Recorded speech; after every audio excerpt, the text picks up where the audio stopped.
Good afternoon if you're on the West Coast. Good evening if you're from the Central or the East Coast. And good morning if you are down under. Hello, everyone, and welcome to our second #resistance call with Just Love Collective. Whether you're joining us for the first time or returning from our last gathering, we're so glad you're here. Why we're here.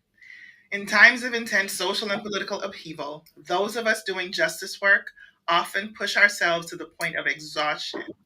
Tonight, we're creating intentional space to step back, breathe, and remember that sustainable advocacy requires rest and community. So, what is a #resistance call? Isn't your typical strategy session or action planning meeting. We've named this a resistance call because we believe that true resistance begins with caring for ourselves and each other. It's about building the resilience and community connections that sustain us for the long haul.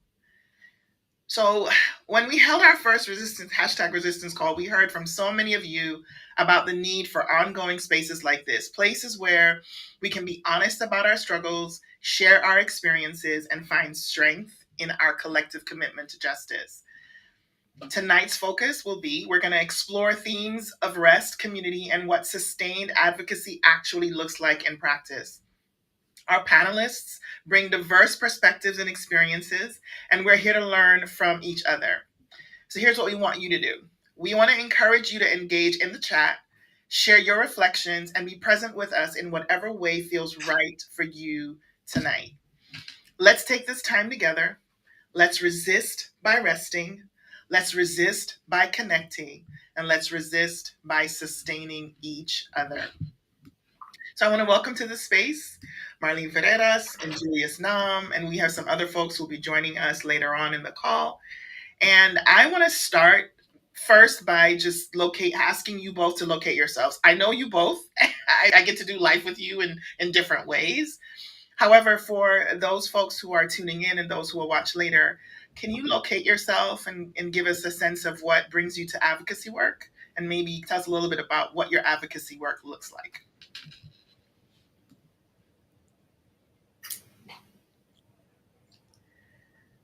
I'll go after Marlene. I was going to say the same thing. Go ahead, Marlene. Okay.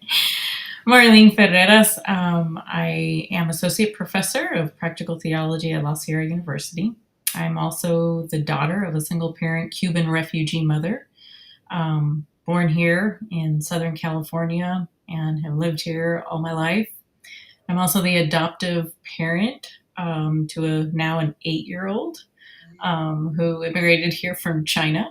My daughter, Jade, who you'll hear about, and my work in advocacy.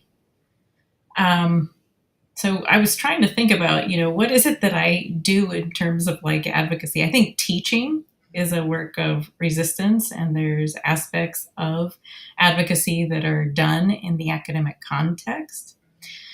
But I also think that a lot of my advocacy, at least in this season of my life, has been focused in my identity as a parent and caregiver of a child with a chronic illness. And so a lot of my efforts, especially in the current political climate that we're in, right, with stresses on the education system and on the healthcare system, a lot of it has been around our family needs, just based off of our struggle as women of color, trying to make our way in both trying to get the care we need and the education we deserve. Welcome. Thank you for being in this space with us. Well, thank you for the invitation to join, and so great to be in this space together with you and those that I cannot see right now, but I know we're in community together.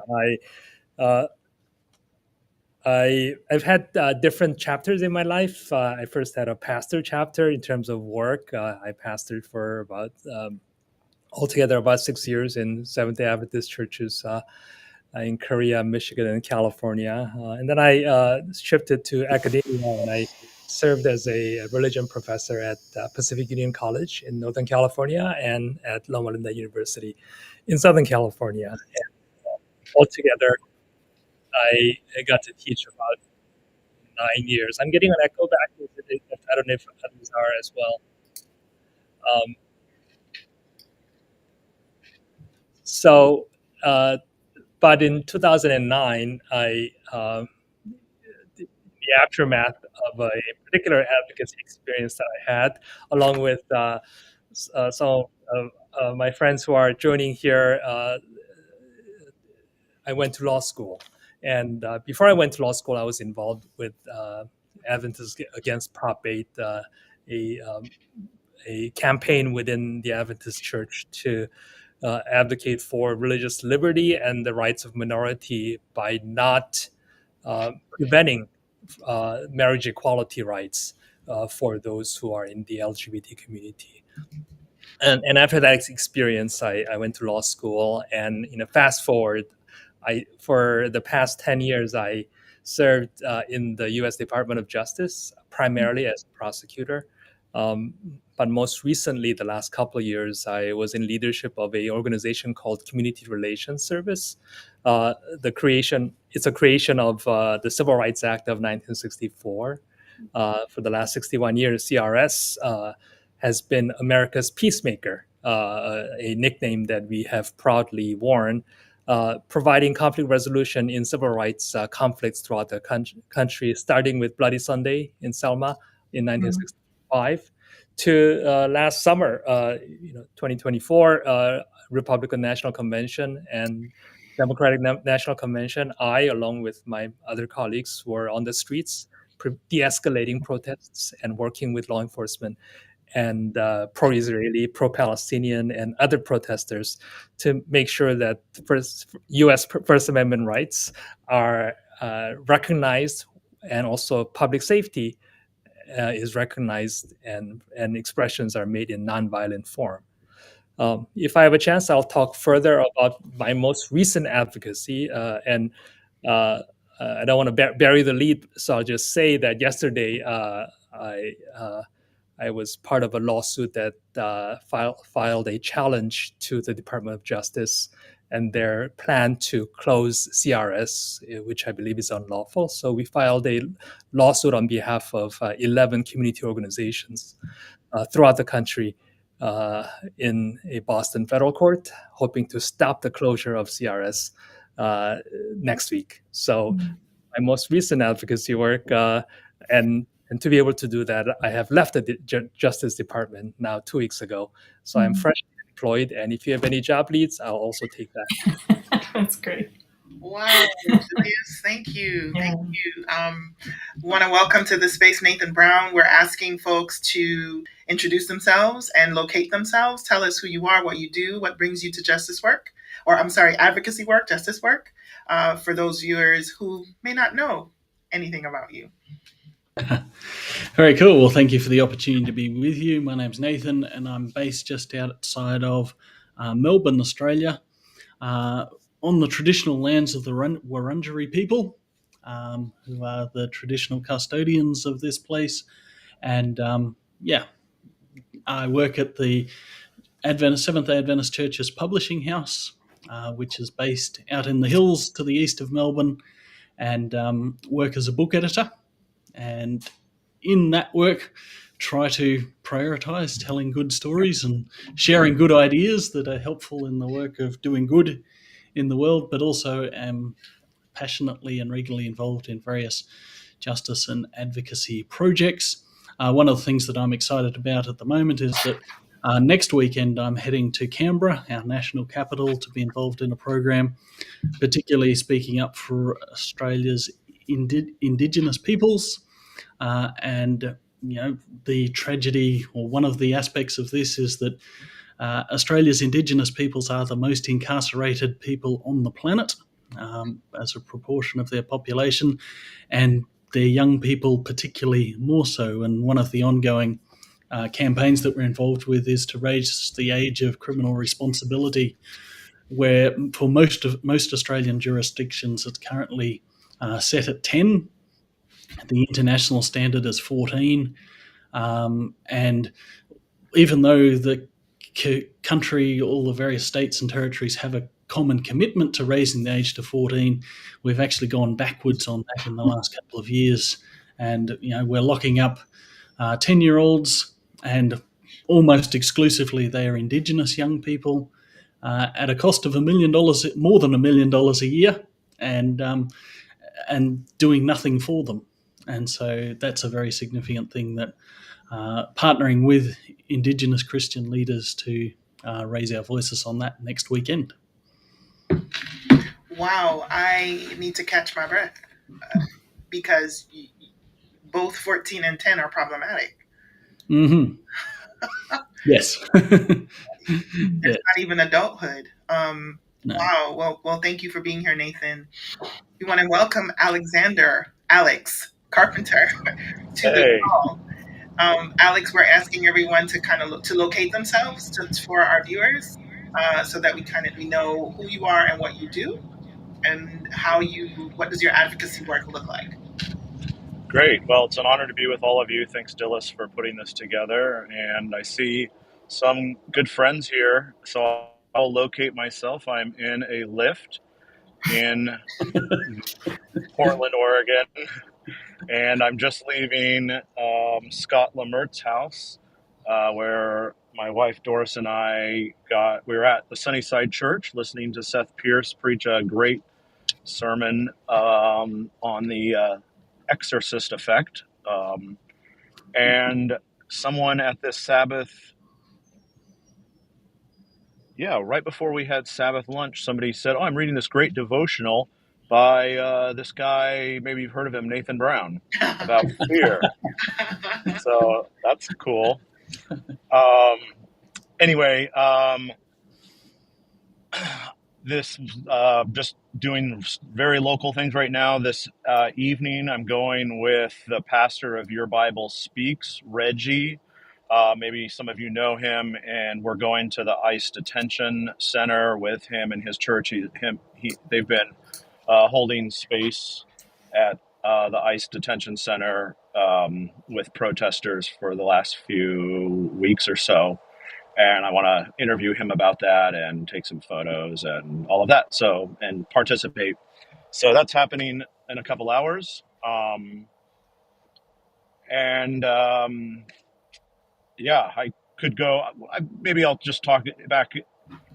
I love thinking about the ways that we connect. And Julius was just on our Spectrum team meeting call on Tuesday, which made me a little nostalgic, because I remember in, 2007, when we created the Adventists Against Prop 8 campaign, guerrilla campaign, fighting against, I guess it was like Doug Batchelor's crowd, but also a lot of, Pacific Union support at the time. Anyway, just nice to be with all of you, and happy to talk more, but I'm here to listen. Awesome. Welcome. Thank you for being here. Dave, welcome. We're so happy to have you on the call. What we're asking all our participants to do right now is to introduce themselves and locate themselves and say, how do you connect with the advocacy work? Like, what advocacy work are you involved in? So we want to start with that and say where you are in the country or the world. Oh, hold on. We can't hear you. Hold on. Try again.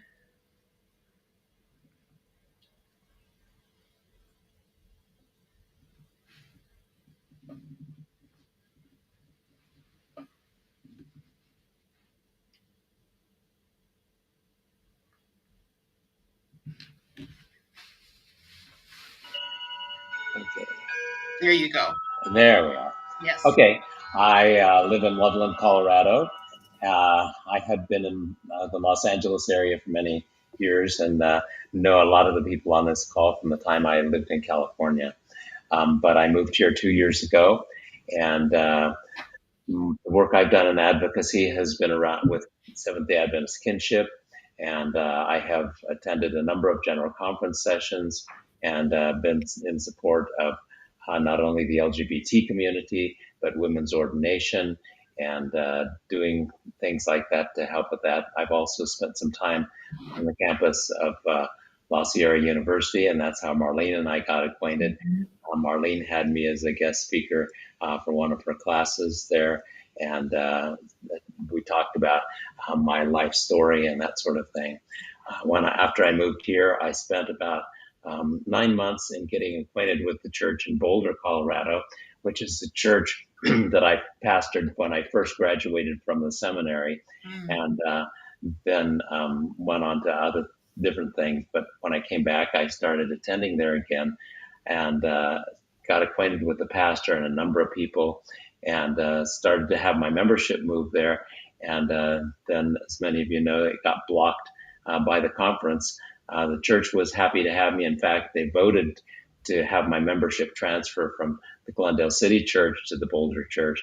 But the conference stepped in and said, well, if you do that, you could lose your status as a member of the Sisterhood of Churches in Colorado. And so at that point, I continued just attending the church.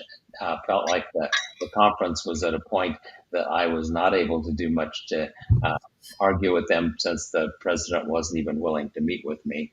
But the other resistance kinds of things that I've done through the years have been some things in meeting with, when I was at General Conference, I met with the presidents of each of the universities to begin doing some work with students for Gay Straight Alliance groups. And I spent some time doing things like that for many years, and working to try and help build bridges to help open doors for people. And we had a number of things that have happened, but there's still a long ways to go in many of those areas.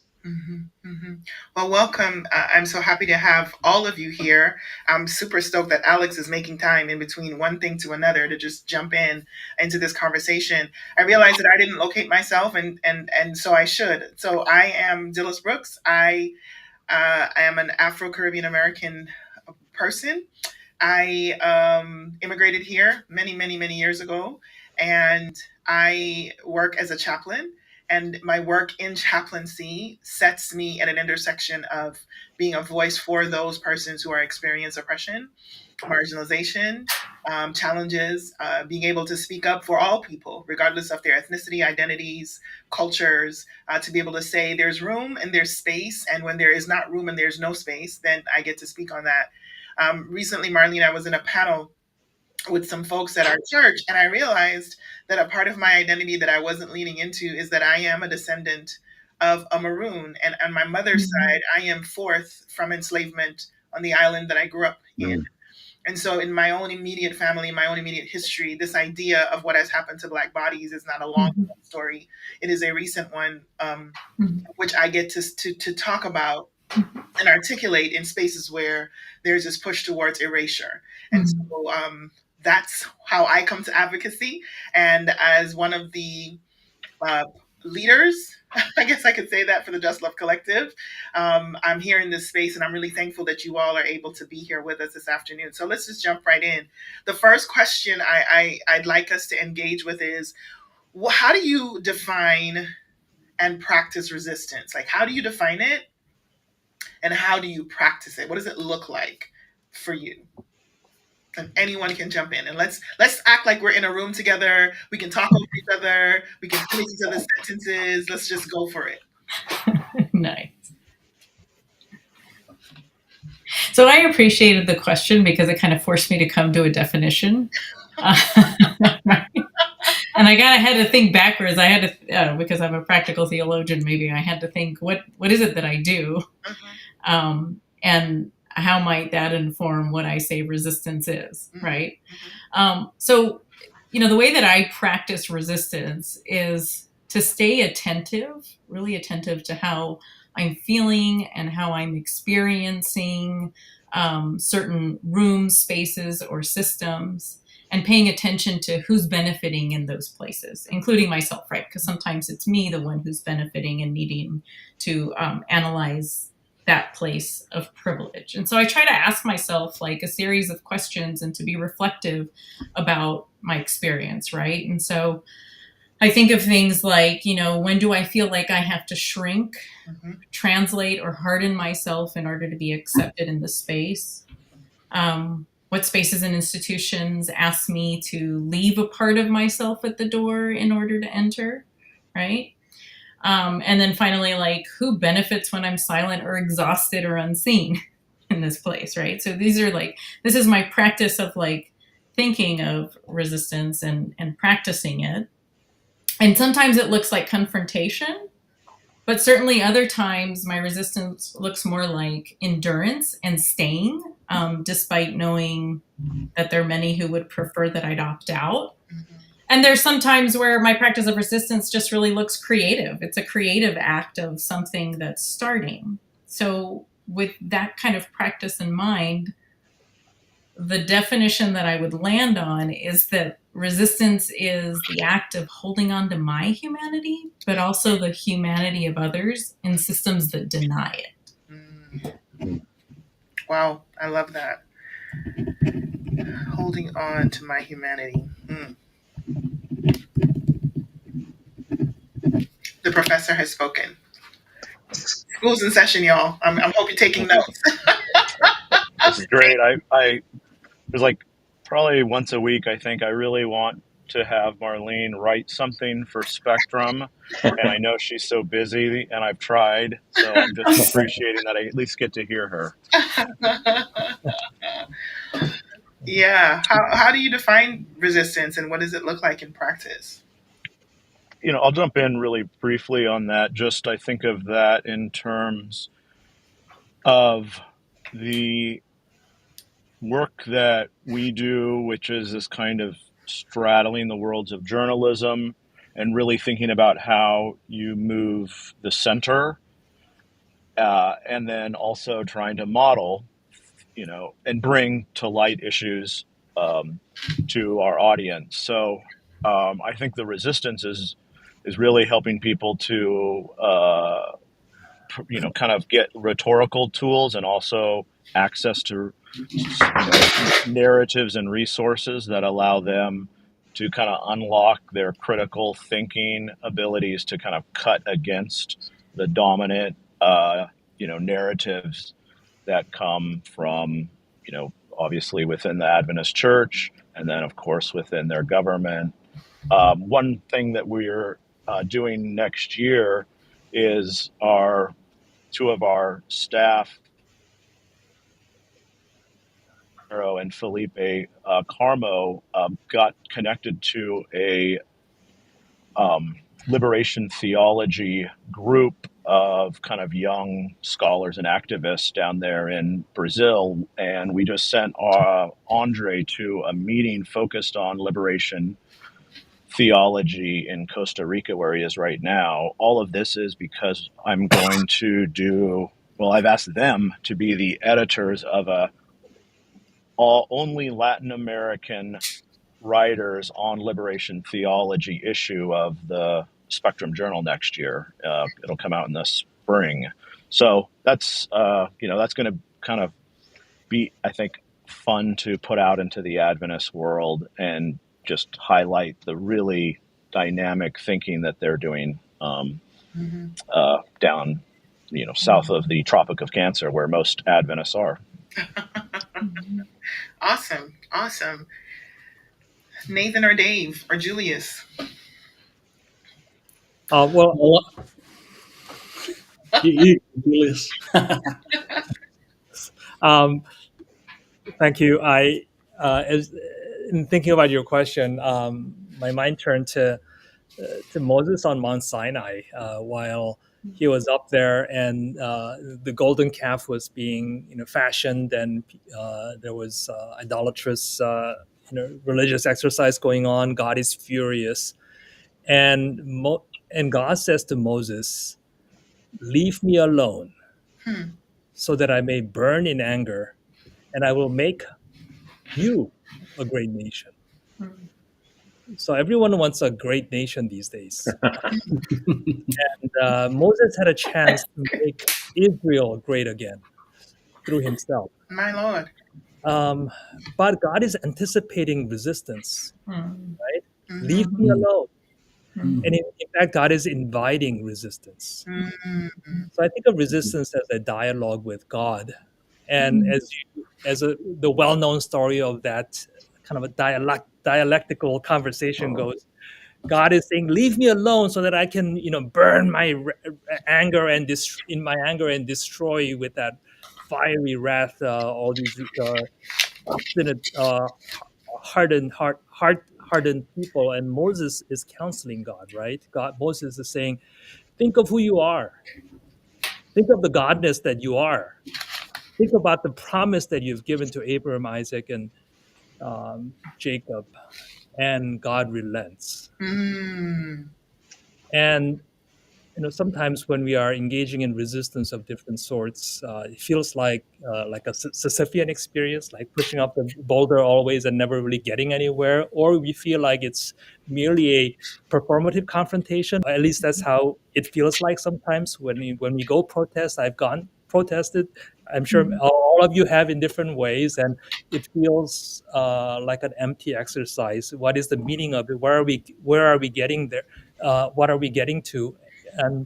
And for me, it was a helpful thing, prompted by your question, the list, to think about that conversation. Mhm. That if no one is listening, even if what I'm about to do is not going to lead to immediate changes, despite the fierce urgency of the now, uh, Mm. the gradualism, the intoxicating drug of gradualism is all around us, and yet not only are we resisting to the earthly powers, but we're engaging in dialogue with God and Mm.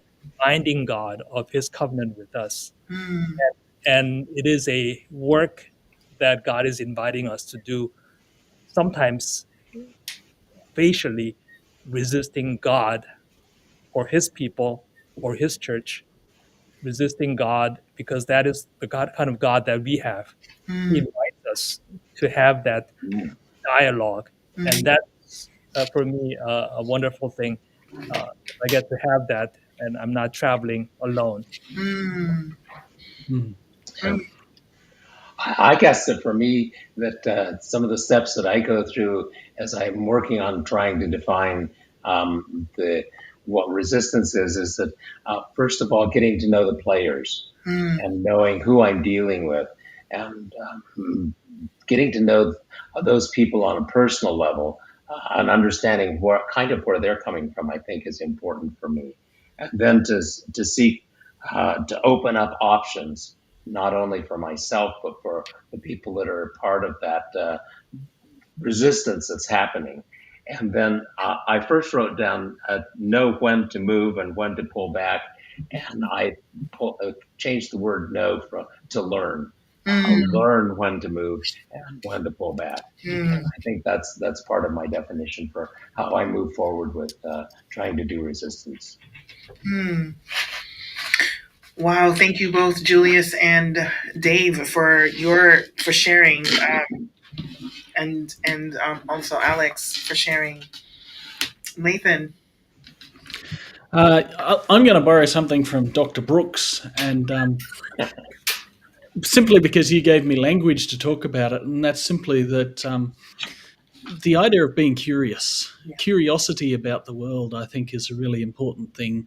And one of the things, I waste too much of my time engaging on social media with people that want to argue about things. And the thing that I find most frustrating in is not when people disagree, but when people seem to have a complete lack of curiosity Mm. about why different. And I think one of the things that we just so need to get to the point of is recognizing that somebody else's experience in the world is so vastly different to ours because of their social location, because of the color of their skin, because of something else about them that may or may not be chosen. That their experiences and understanding of the world is so very different. And that to me is something that I find endlessly fascinating, and that's the way we can grow empathy and compassion, and and then simply seek to hear the perspectives from others. Um, and so one of the things that I prioritize in reading, studying, thinking, sharing posting, storytelling, all of those things, and as someone who engages the world largely through reading and writing, um, is where can I find those other voices? Where can I give space for other voices? Where can I do that? And so much of that is boring. Um, I guess that comes with being someone who reads and writes. It's a lot of sitting in a corner reading and writing. Um, but it's also just doing the hard work. Um, this year I've completed a Masters of Human Rights uh, simply for this reason, to see the world through some different ways. And even from someone who comes at these things from a faith perspective, where I've spent the last 25 years writing about issues of justice and advocacy and some of these things from a theological perspective, to step out into a secular university environment and study these things and come up with the language for them in ways that are much more acceptable in the wider community and the wider world. Simply, so much of what I studied was consistent with what I, have studied in the context of faith and theology. But, here's some language and ways of talking about it and engaging with it from a whole other perspective. And I found that a really helpful thing. And it's part of being tooled then to be able to step out into the world and speak in ways that don't just assume that my faith, my worldview, my experience, and my perspective are the only things that I've got to share. Because, and I think it also comes with being someone who, at least as a part-time journalist, is what can I do to tell the stories of others? What can I do to make space for those other experiences? And just the more of that we can do, and I think almost so much of that is caught under that word of curiosity. And then an active curiosity of the world around us and other people's experiences in it. Wow, each of you touched on something that I would use in a definition, and I am thinking about, you've all shared that you've been doing this for a minute, right? Like, you didn't just start this yesterday. You have invested time and effort. You have become educated, not only formally, you've also learned about communities and groups of people, and stood and put your bodies on the line, or used your skill sets and your training and put it on the line. And so I'm wondering, like, what sustains you? Like, what are the practices or that allows you to mentally, emotionally, and spiritually remain well? This is challenging work, right? And you said, Julius, I couldn't even scribble the note fast enough. You talked about gradualism versus a fierce, I forget what the phrase was that you used. And as someone who was wired to fix it yesterday, like, I'm a one in the Enneagram, so I'm always ready to rumble, right? Like, I'm like, what we doing? Put me, who is it? Let's go. And I listen to my savior who says, we this is not a sprint. This is a long journey. So I'm curious, what practices have sustained you and allowed you to continue to show up in the face of challenges and adversity? And even now, when we're looking like, who's coming to get us? Like, somebody come get us from out of this situation. I was cribbing Martin Luther King when I said the fierce urgency of the now. Thank So you.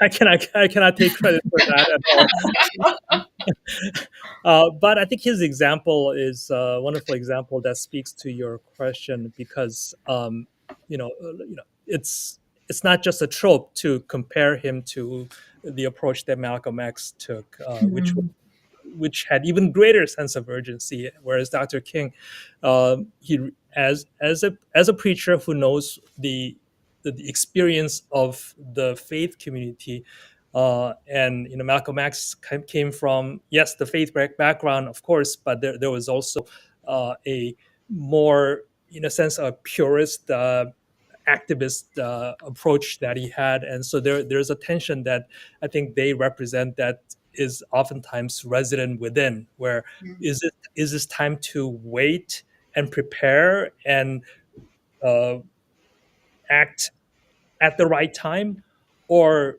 are we just wasting time by waiting? Mhm. Um, and uh, and for me, this is helpful. Like the conversation Mhm. that we're Mhm. having and the community that we choose to be part of. We all could have been elsewhere today, and those who are watching and joining us and will join us in times to come could be elsewhere. But we make choices to be in conversation, and because these conversations, in my silent moments, when I'm making decisions that only I can make, Mhm. Mhm. Mhm.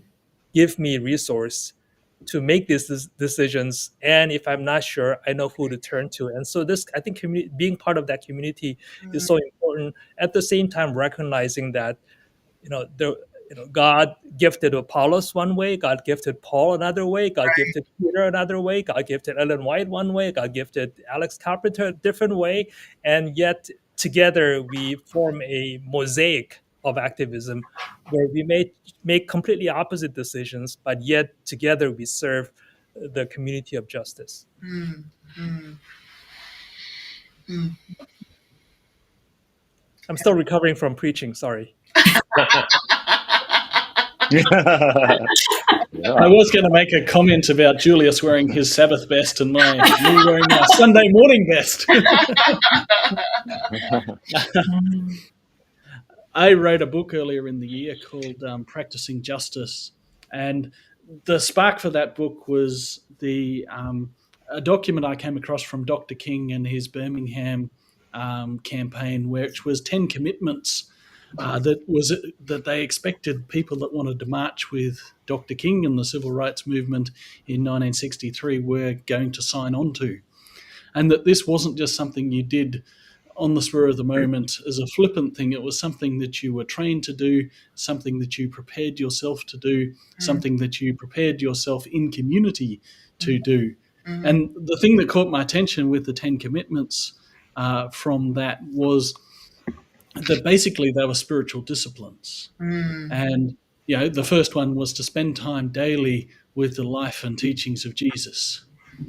Um, and then there was things like prayer, and there was practicing nonviolence in not just big things, but in small things, and in how not just how we act, but also how we talk and how we think.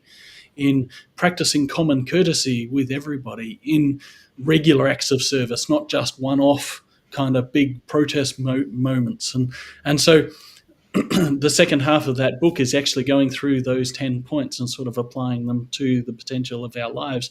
And of course, it's bigger than just what we sometimes talk about um, the specific work of justice. These are simply guidelines for living well and for making a consistent and continuing contribution. This is how you get resilience in work. Is having this basis of spiritual development, spiritual formation, to use that kind of language, that shapes us into the kind of people that will be nonviolent and will make choices for justice when those choices arise, as they will in each of our lives and circumstances. And so that this is, again, long-term work that has an immediacy to it. And I think one of the phrases that I've kind of been using in speaking about this recently has been having impatience for injustice, but being patient in the work. Wow. And the idea of that, again, as I mentioned earlier, that there's a lot of boring work in justice work. There's a lot of paperwork. There's a lot of community organizing and background conversations and building networks and all of those kind of things. And we need to be prepared to do the boring work of changing the world. Mhm. Wow, I love that. I want to say it again. Impatient with injustice and but patient with the work. Mhm. Woo! Help us, Lord.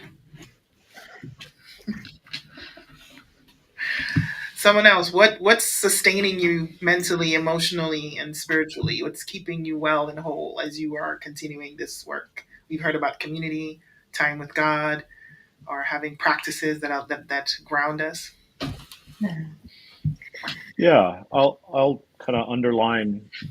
Obviously, agree with what's been said. I want to underline the community and maybe just put a fine point and just say I think friendships as well. I'm just looking at the people here and reflecting on one reason I'm here is because uh, Pastor Reggie Richardson. I got to know him when he was leading Black Lives Matter protests with his church in Portland. I don't know, 4 or 5 years ago, and I developed a relationship, and I don't know, those things really matter. I feel like it can in helping me, um, kind of get through the hard times, and I really think that if um, and I'm thinking about the people who started Spectrum in the '60s and helped it survive for decades, 5 decades. Many of that worked in part because they really treated each other with a generosity of spirit, is how I like to say it. Just because when you get that from someone, it's incredible, and it makes me want to give it all the time. And I think that's what helps us. It's not only modeling the kingdom to come when we truly love each other, but it helps. It's a very practical way, valuing the relationships that we have, and really the friendships. It's a really beautiful thing that I was reflecting on it in the middle of church today. It's just when you've got a good friend, which is a kind of a miracle sometimes, and just like how the magic happens that we become friends with this person over that person, and there's something that we need to take seriously about that connected with our values becomes something very powerful and sustaining. Mm. Mm. Thank you. Well, my mental, emotional, and spiritual well being is fragile these days. Like, really quite, so maybe I begin by practicing honesty to tell you, like, I'm really not doing well. Mm. I also sit with people who aren't in my capacity as a mental health clinician at a local public high school. I do that during the week as well as teaching. And speaking with young people who find themselves feeling quite despondent, right?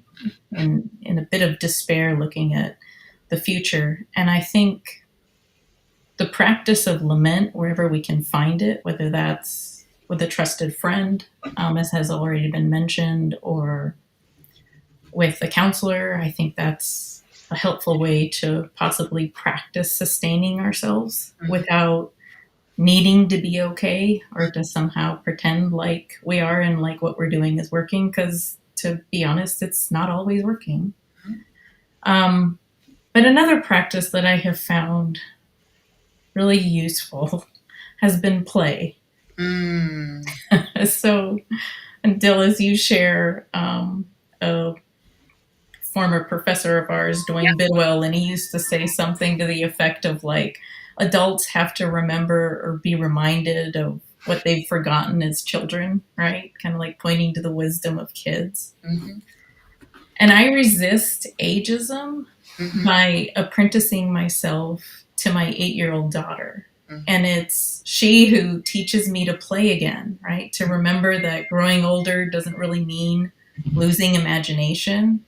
It just means finding new ways to be together and to kind of lean into the absurdity of imagining that the world should be different and can be different. And it's that relationality that really is sustaining me right now and allowing me to foolishly dream and to participate in justice making acts that are leading to this imaginative world that I want to materialize. And I don't know, the bunch of stuff that I've forgotten that she's kind of helped me to tap back into, that wisdom of playing and Mm, really seeing it there when it's not. mm, mm, that's beautiful. I want to hear from you, Dave, before I share. Because of what you just shared, Marlene, out there, I want to say a couple of things about that. But Dave, what's allowed you to weather just the challenges that you've dealt with personally and standing in that role of advocate? What practices are sustaining you or have sustained you?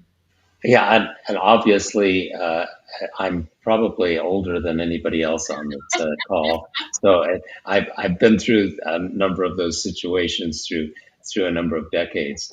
But one of the things that has pulled me through in more recent times is just the connections with other spiritual people. My husband Peter was brought up as an Episcopalian, and so as a result of some of the things that happened in Boulder, we started exploring, and because it was Boulder's a drive to get there, and we lived 10 minutes away from an Episcopal church. We started attending there, and I've just really appreciated, the wonderful acceptance that's there, because those people, welcomed me in such a wonderful way that they were in the process of seeking a new priest for the diocese, for the congregation, and they asked me to be on a profile committee to talk about how to prepare for what we were looking for, and how giving a background for what the uh, the church had been through the past, and it helped me to get a grasp of the kind of things that they've done. For instance, a number of years ago, they saw uh, their income decreasing, and so instead of lamenting about that, they started giving away every month to a nonprofit organization in the community that was doing things that they believed in. And so every month that has happened for a number of years now, and over $100,000 has gone to nonprofit organizations. Wow. And as a result of that, the budget this year is going to surpass what the budget expected. They're bringing in more money than they thought they would. Wow. So those kinds of things just have been helpful to me. And then more recently, a couple of months ago, they asked me to start serving the Eucharist with them, the communion. And so I'm on the platform at least once a month, serving people in that community, and it's just opened up nice things that I hadn't realized from some of my other past experience, but to realize the openness of some people in other communities, that helps me to recognize that definitely Adventists aren't the only people out there trying to do good things in the world and Mm, trying to help to make change. mm, And the choir has been great to be a part of. So just all of those things have just helped to feed me. And then 2 months ago, I decided, okay, it's time I do a little bit extra on the spiritual side of things, since I'm doing some of the scripture readings on Sunday morning when I'm with them. And so I pulled out my Greek Bible, and Marlene, you'll be glad to know that I'm starting to read each of the lessons each Sunday in Greek again, and trying to pull myself back to do that for a way of helping to provide for some spiritual growth. wow. Wow. Wow. I appreciate what you've all shared. And I want to circle back to Marlene because I think it's important for us to say where we are and what's going on. And so I absolutely connected with you saying I'm not okay Mhm. because I too am not okay, right? And Mhm. what's interesting, Dr. Shanika Walker Barnes talks about this in her book, Too Heavy a Yoke, the burden of strength that Black women tend to walk around with. I can count on my hand how many people ask me, "Are you okay?" Yeah. Right? Because the assumption is that I'm okay. And while I am okay, I'm not okay, right? Like I'm sitting in this in between liminal space. And lament has been the way that I am surviving, Mhm. right? Being able to name it, whether people give me permission to do it or not, I don't care. I am saying I'm not okay. I'm saying today is a rough day. I'm saying today I want to holler. Today I want to cry. And I think it's just really important, which is one of the reasons why we want to do this call, so we could just be truthful and be able to say, if we're not okay, it's okay to say we're not okay. And then the other thing you talked about, which was play. And I practice, or I really strive to practice taking time at least once a month to just be alone in silence and solitude with the Lord, right? We have a term we use out here because of the Leadership Institute that kind of helped us go through this process. We call it an extended personal communion time. And I can tell you twice, I've done it several times this year. What was crazy about it was on my last EPC, we were at the beach down in San Clemente, and I was sitting on the shore, and I just sensed Jesus just sitting next to me, and we didn't have to talk. It was just sitting there. And then I was laughing because I'm like, I'm a grown person. Like, what am I doing sitting on a beach? Right? When I went up to Holder Crooks the other day and I spent some time with Jesus, I was laughing. I was like, Jesus, are you serious? Like, I'm grown. Like, what am I doing? But it was just recovering, as you said, joy and laughter and play. And I was like, yes, I get to sit here on the sand or at this park, and I can take a nap. Mm-hmm. And I can doodle in my book, and I can color, and I can listen, and just make space for joy, and space for play, and space for just wonder and curiosity and memory. Right? And so I really appreciate just the invitation to be honest about how we're doing, and to know it's not a permanent location, even if it takes a while for us to get to the conclusion on the other side. I think there's something. I think there's something in that there's something that, you know, and Brueggemann talks about it in The Prophetic Imagination. The idea that the empire tends to push us towards numbness. Yes. And that's something we just need to perpetually resist. Yes. That we can feel the brokenness of the world, but we also feel the beauty of the world. Yes. And if the beauty of the world wasn't there, the brokenness wouldn't matter. Right. If the, because it wouldn't be worth saving, it wouldn't be worth working for. But it's also the beauty of the world that helps us. So it alerts us to scary stuff on beauty and being just. It's the beauty of the world that actually opens us to the brokenness as well. And when we can be honest about both those things, and we have to insist on both of those things, and we can't be good, healthy human beings without continuing to insist on both of those things, because they are both so necessary for what it means to be human. And so we don't have to pretend things are okay, because they aren't. That's why we're all here. Yeah. Just at that really base level, that's why we're talking about justice and injustice, is because there is so much injustice in the world. But also, if you're not struggling at the moment, when you look at the world around you, you are either numb or you just have no idea what's going on. No. And we have to just insist on pointing people back. And I kind of joke that at our little local church, we've developed our own liturgy over the past year or so. And some of you on this call know Pastor Moy Stiles, who is our pastor. And her opening lines most weeks when we get together is, "The world feels so heavy this week." And it's true every week. But that is also where we step out from. Our faith gives us that kind of resilience, that kind of soft-heartedness, that we can recognize the brokenness of the world at the same time as being open to its beauty and its goodness. Celebrating and lamenting are things that have to just be constantly banging into each other, because you can't do one without the other, honestly. Yes. I love that. I love that. I love beginning worship with acknowledging the thing.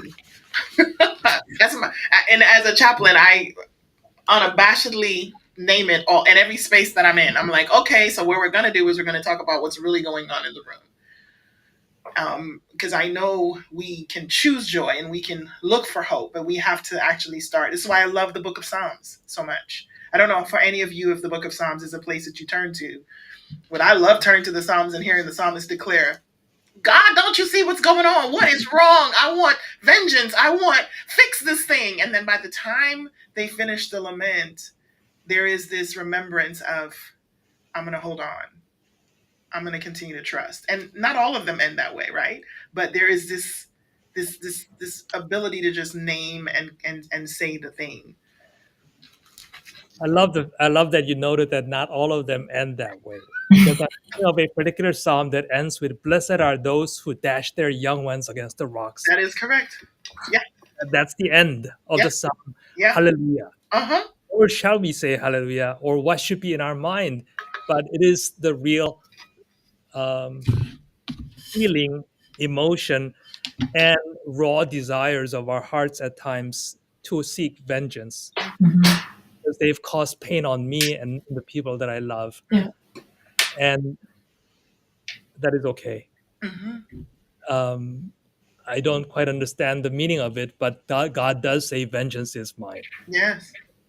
And how are we supposed to take that? We can sanitize that by saying, "Okay, leave it up to God. God will take care of things." But we as created in the image of God, uh, the vengeance is also part of the human condition and a gift of God. Mm-hmm. Mhm. And so I appreciate the fact that you noted that and the conversation that we're having, because uh, just part of my own vengeance is about Seventh Day Adventism, because I largely gave up on it. Mm. When I left church work, in many ways it was a personal statement of letting go. Mm. I wanted I wanted to somehow stay healthy, because I'm part of it. I have loved ones in it, but I don't know if I want to spend all that much time working on it. Mm. And I sometimes now feel about that about America. Mm. I resisted becoming an American citizen until 2008. For 25 years, I resisted it. And for me, becoming a citizen was a way of embracing, and look what America has become Mm.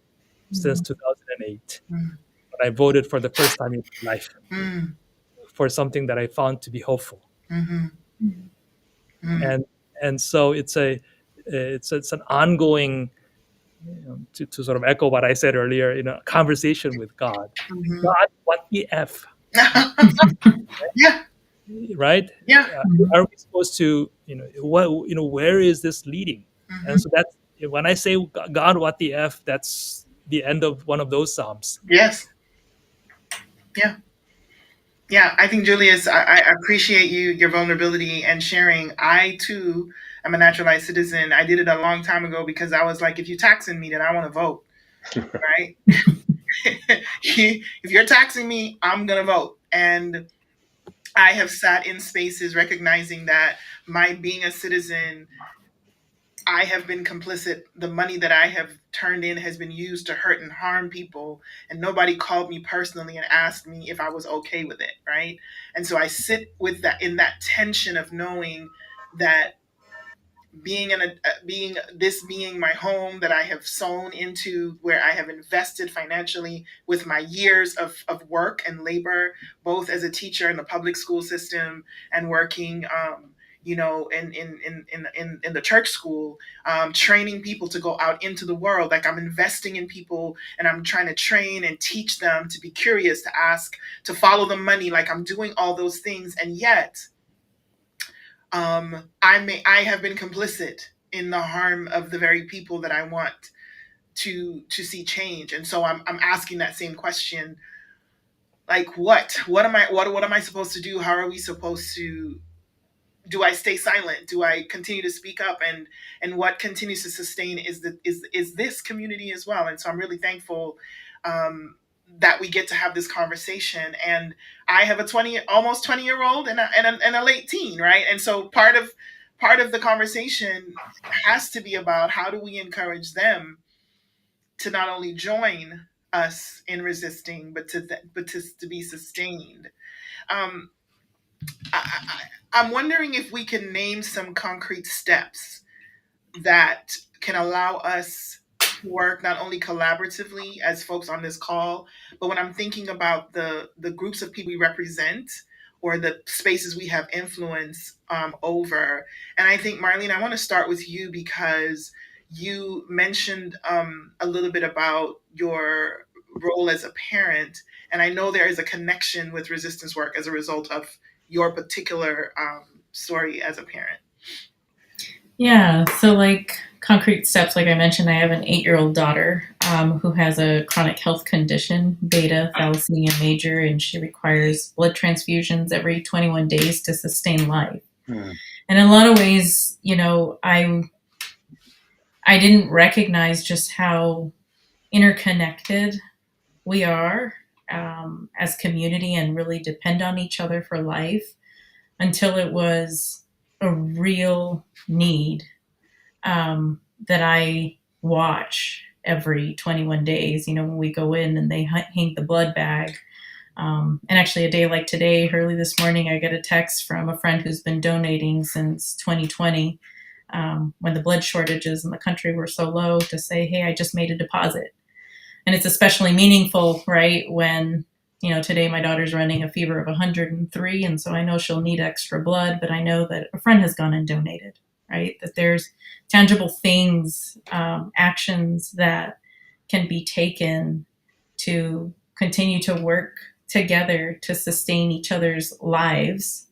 And so, I think there's concrete things that we can do, such as, the one I just mentioned. But I think another one that we're all doing now that's already kind of been hinted at is remembering that we have our people, meaning just this call, when I get the email and I see the list of invited people on the call, I go, yeah, I do have people who are in the thick of it with me, because I think I forget.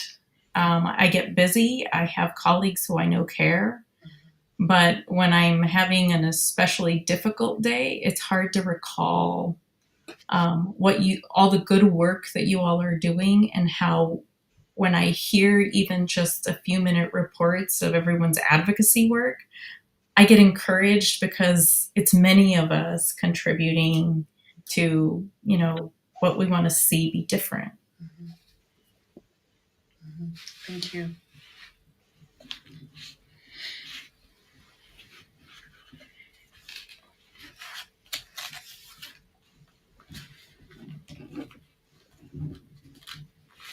What can we do together to deepen our collaborative work? Anyone else want to jump in? Well, I'm actually not asking if you want to. I'm asking you. Yes, I will. Reporting for duty. Yeah. Nice to see Ed Woods in here. Yeah. This is like practical stuff. He and I have been talking about doing a Transparency Please podcast. So Ed, let's renew that convo. Mm-hmm. And I take this very personally because I spent some time in grad school, and then right after I went to the Center for American Progress and really thought about how the enemies of justice are very intentionally networked, and I think about how many opportunities we lose by letting sort of the things that aren't the fruits of the spirit get in the way of our larger shared goals. Mm-hmm. And I spent some time with an organization that was trying to do this, and so saw what the potential was. And I really, I think these kind of bringing entities together. I'm so happy what Just Love Collective is doing, because it allows me to tell. We had 7 summer interns. Megan Woods Ed's daughter was one of them. Well, Mhm. she was also like doing a thing at University of Pennsylvania for her future as a nephrology doctor or something like that. But she's amazing, and there's 6 other amazing young Adventists who were part of that. And I want, um, as I see what their interests are, I want to make sure that there's, they have continued opportunities to really be mentored in how they mix their Adventism and their activism down the road. Mhm. So to me, it's like the more intentional we are and the more we keep our eyes on the prize, the better off I think we can uh, not only, let me say it this way, the, I think the better we'll take care of each other, and maybe we'll increase the wins where we need to see those as we struggle through and keep hope alive. Mhm. Alex, I want to have you say what you do because I don't think everybody that's on the call Hmm. knows. Sure. Yeah.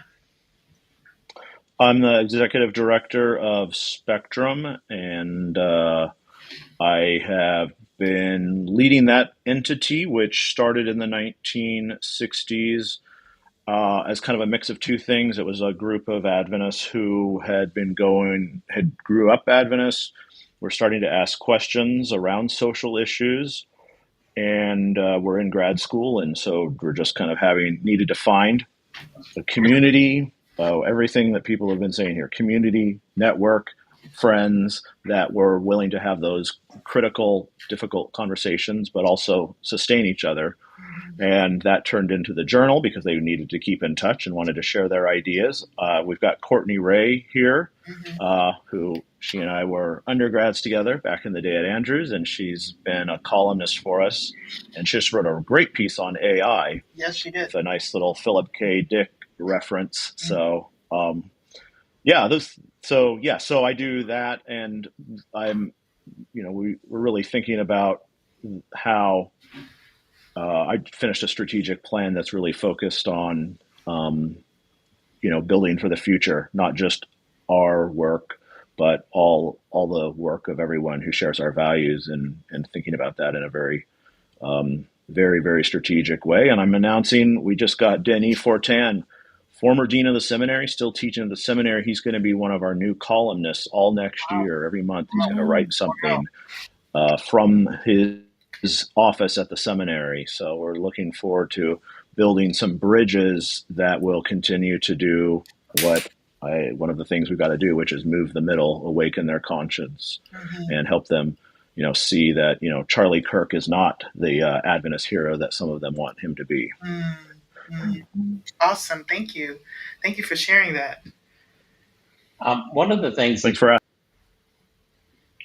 that came to my attention this week was that the church in Brazil has now started promoting conversion therapy, and so the LGBT community is trying to say, what do we do to try and push back against this kind of thing that Mm. has been, from all the medical experts, has been said, that this is not good Mhm. and not working, and it's Mhm. harmful to people. Mhm. And so I had opportunity this week to provide some information to some of the people who are working on that. Say, here's some things that you can begin doing. And in addition to that, it's just unbelievable to me that the person that sent me this information said that they had the church had tried to shut down um, the kinship website so that people couldn't get information even from them. So, those kinds of things are still out there and still need to be provided with some hope and with some support so that they can begin looking at ways to help people that are trying to find solutions. Mhm. Mhm. Thank you for sharing that.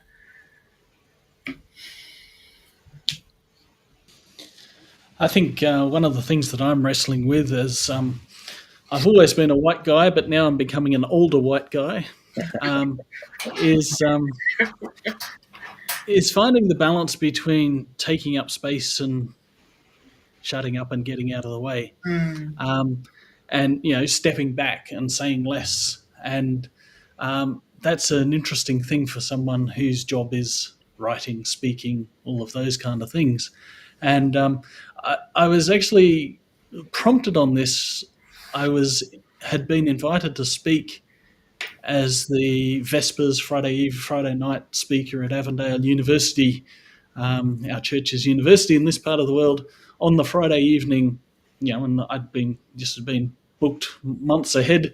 The Friday evening after Charlie Kirk had been shot and murdered, and I was kind of, a number of people, without me thinking about it, a number of people said, "We're so glad you're the person there speaking that night compared to what somebody else might have said." Mm.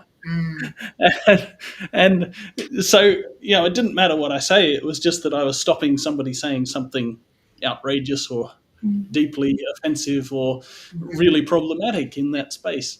And that kind of entertained me, and it sort of, I just need to say something reasonably positive and I will have done my job for the night, perhaps. And so it's an interesting thing to try and, that sometimes taking up space is a good thing in our collective consciousness. If it is standing in the way of something that could be worse. And so, and I hope that I said something positive and useful, quite apart from simply not being that other person who might have said something else. But there is a place for simply being in some of those places. And, it's constantly, even as a book editor or a book author, does the world need another book?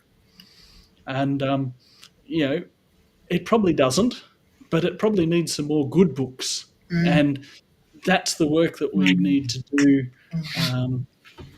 And so, I guess the other thing that I see is very much, and this is almost a cliched answer, is that the local church is a significant thing that we often overlook in this work. I'm, in our Crosswalk Melbourne, I am our Director of Advocacy.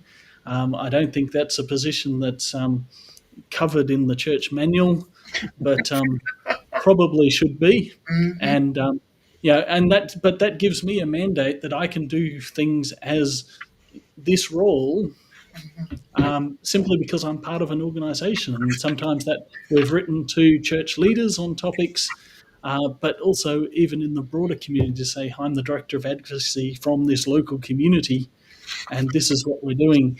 I think is valuable. And I also, you've already referenced it, Alex, but what Pastor Richardson and his Your Bible Speaks Community Church has done in writing the letter that they've had, that's the kind of thing that absolutely excites me, inspires and encourages me, because it is a local church speaking up for their community in a way that really matters. And not necessarily in a way that's going to change things, but in a way that, as has been said by many good people, sometimes we speak up so that we are not changed. Our act of resistance is simply the act of speaking up, because that is our way of maintaining who we are and our integrity in some of these really difficult situations. So I'd love to see more local church activism in that kind of way. Thank you, Nathan.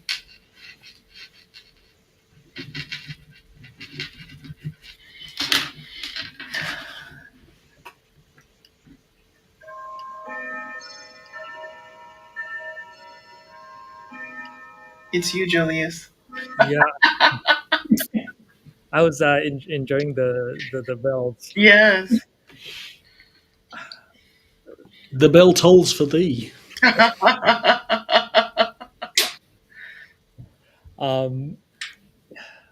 Yeah, I don't know what to say, because there's a lot that I want to say, and yet I don't know how to put things together. But I guess I'm a bit echoing what more specifically Alex and Nathan just said, and what I'm thinking about right now. So I'll describe what I'm thinking about. Hopefully that it comes out in some way that is coherent, which is, in one Sabbath school, Chris, our friend Chris Blake, our friend and colleague, core to Just Love's mission. He was presenting in about Just Love, and we had, I asked the question: does Just Love stand to as a liberal Adventism, or is it progressive, or is it middle, or is it what is? I know we don't like labels, Yes, yes. but what is it? And not that labels need to be made, but I guess, and I'm not necessarily urging one or the other, but I think those who are thinking about resistance the way we resist labels Mhm. because of fear. And the progressive real estate in Seventh day Adventism is small. And yet we are afraid to call the natural adjectives that come with being who we are. Mm, And so that's something that I struggle with as an Adventist church employee, because I don't want to alienate anyone, and I certainly don't want to alienate anyone who may be listening, right? By using a word that perhaps folks do not identify with. And mm, there's a need for outreach, the need for speaking to the middle, educating and empowering. At the mhm, same time, just being okay with being who we are mhm, as part of the broader mosaic. And so, in terms of concrete steps that you're asking, I wonder, what can we do, or what should we do to be sort of be true to how God has wired us individually mhm, and as a collective. I Earlier I saw a video, and this is not a political statement by any means, but I saw a video by the leading New York city mayoral candidate about him being a Muslim. I just could not stop crying. I cried for about half hour because I was so moved. Probably not, I don't, if I lived in New York, I don't know if I would vote for him or not. That's just beside the point. But what he said about wanting to live in a world where he can be a Muslim and be just okay being Muslim, right?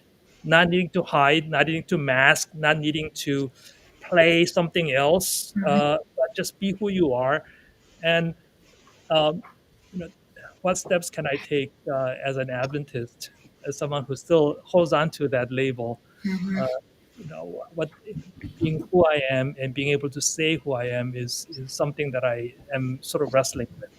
Mhm. mhm. I appreciate again your candor and for pushing us into this direction of just being able to Mhm. say it's okay not to have it all sorted out.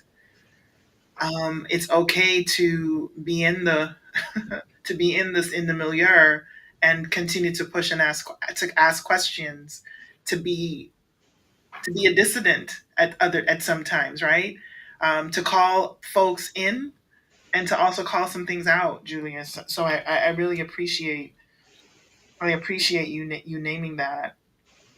Um, as we get ready to kind of bring our conversation to a close, when I think about all the things that you have shared about your personal journeys, and when we're thinking about concrete steps, I think what stands out most to me is being grounded in who we believe in and who we follow, and absolutely um, leaning into the communities that are around us. And I think I want to make sure before I get off this call, if you live in the Southern California area, donate blood. If you are O positive, donate blood, especially if you're O positive. Not only does little Jade Ferreras need that O positive blood, but there are so many others. Our viewers named folks with sickle cell anemia also, navigate the issue about having good blood because this is a lifelong illness. And so I really appreciate, Marlene, you just bringing us to the very real life and death situation of folks, our neighbors, our family members, our cousins, and et cetera, et cetera. Mhm. Can I say one thing just real quick? Yes, absolutely. Correct me if No, I. no, no. I don't want to correct you. I'm also mindful of many of our friends who are in danger of losing their health care coverage. Please say that. And so and we have also had massive layoffs at the hospital where I'm at. And I've done my letter writing and landed a phone call conversation with hospital executive director, right, to discuss patient care while nurses are overworked and the infusion center is understaffed. I just want to like bring attention to like Mm-hmm. the whole context, Mm-hmm. right, where a kid with a particular condition or some sort of trauma, right, it doesn't, just because we don't have funds or health coverage doesn't mean we cease to need medical care, Yes. right? That soon there'll be people without health care, and there always have been, but there will be more, Mm-hmm. right? Because of some of the decisions that have been made in the current Mm-hmm. context we're living in. I appreciate that. And I'm going to put you on the spot, Julius. Could you remind us of what's at stake because of what's happening right now with our government shutdown? Um, I may butcher it, but the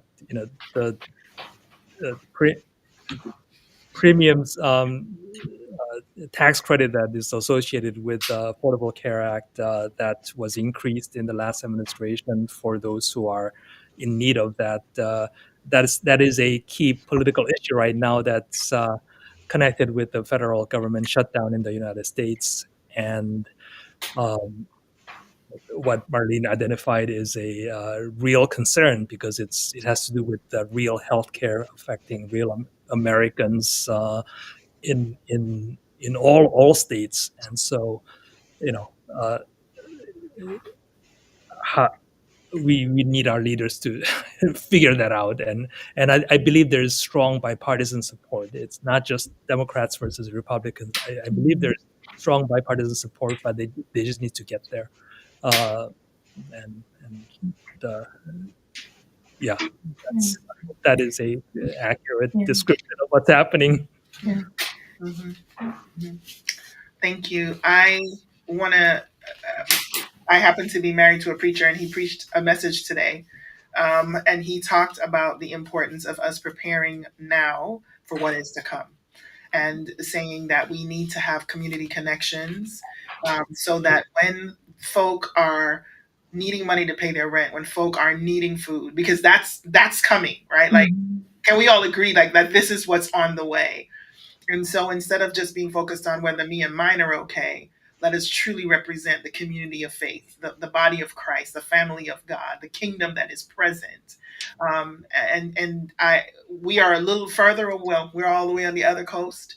So we're not in the DMV. So we're not seeing, we may not be experiencing personally what has happened for folks who have been laid off or being furloughed or whatever the process is right now because of the shutdown. However, our prices for gas is going to go up, food is going to go up. Like, not a maybe, it will. And so even now, resistance looks like preparing ahead of time for what is coming.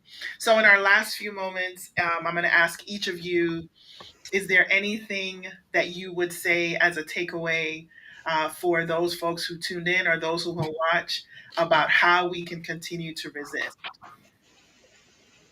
Go for it.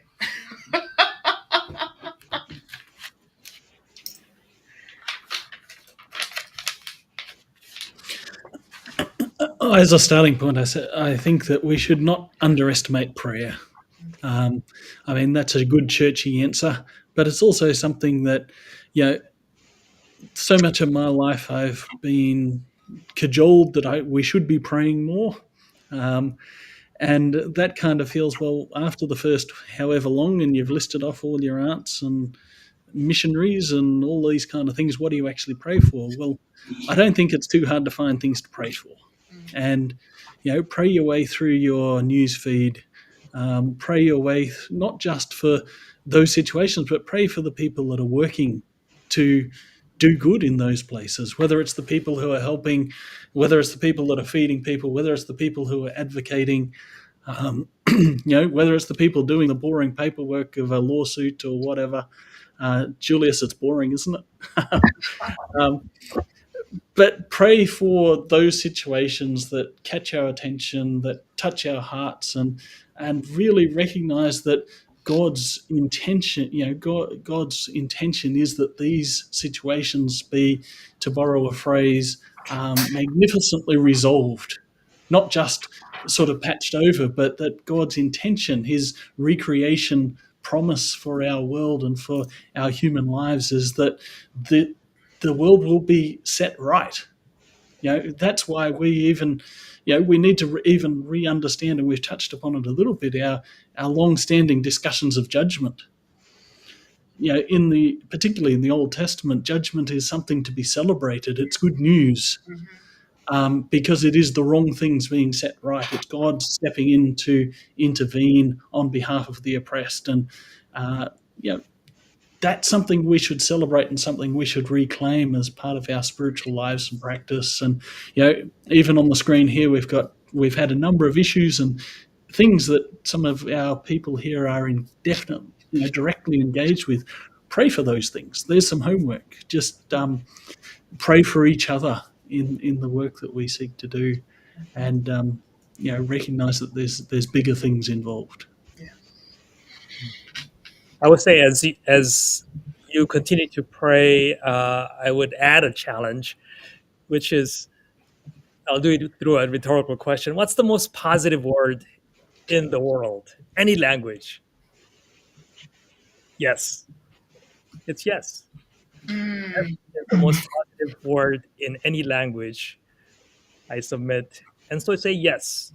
In your prayers, in your conversation, in the community, there's going to be nudgings, there's going to be challenges, there's going to be asks, and there's going to be convictions. Mm-hmm. We just have to start with yes.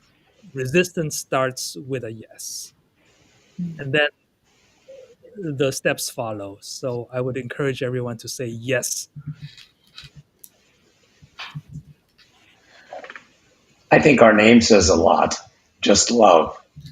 And that's where I see us moving to try and find more ways to love not only the people that we might agree with, but the people that we might have disagreements with, and learning how to love each person and where they're coming from, so that as we understand where they're coming from, it helps us to learn to appreciate and love them even more. Mm. Thank you. All right. I will bring us to an end here. And Amos 5:24, one Martin Luther King Jr. referenced in his time, says, "But let justice roll on like a river, righteousness like a never failing stream." I want to thank Marlene Ferreras, Dave Ferguson, Julius Nam, Nathan Brown, Dave Ferguson, Alexander Carpenter. I want to thank each of you for being on our second #resistance call. And we are hoping that each of you has gained something. Please share this with your networks and communities. And for each of us on this call, if you want to follow up on the things we've said, go to the Just Love Collective website. And in the meantime, do not despair, lament, pray, reach out to your community, and say yes to just loving humanity. Take care.